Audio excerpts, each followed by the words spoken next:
Whaasile silanga. O le alento e vae le fala o oto le matango fia o le atua.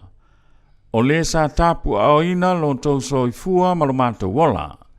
E iai fo i le taofi, ua tau manuia le alo faiva o le puleanga sa moa pia, e ala i le whaatino ina o tiute ma faiva wha wau o le ne yaso.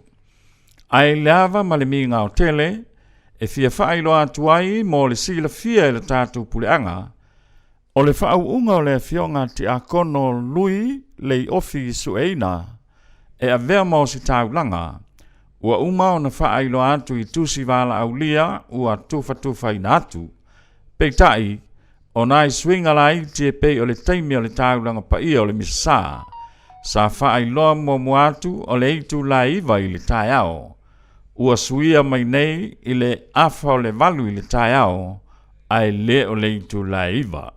I le malu o le matanga luenga sangato Iosefo le whainga luenga i solo. I le aso lulu, aso sefulu le masino yuni. Ai o le aso faraile, aso sefulu ma le lua yuni le itu lai lima i le fiafi.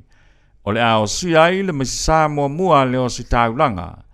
I lana matanga luenga i solo lava. E wha malulu atuai ona o nei swinga. E fia wha ailoa atu foi, ia fionga i o si taulanga, o le ale whaataunu ina le tātou whonatanga i le asolua mua o le masina o yuni, e pei o le masani ai masina taitasi, ona o le whaamana tuina, o le tūtu atasi o si o tātou o tunou.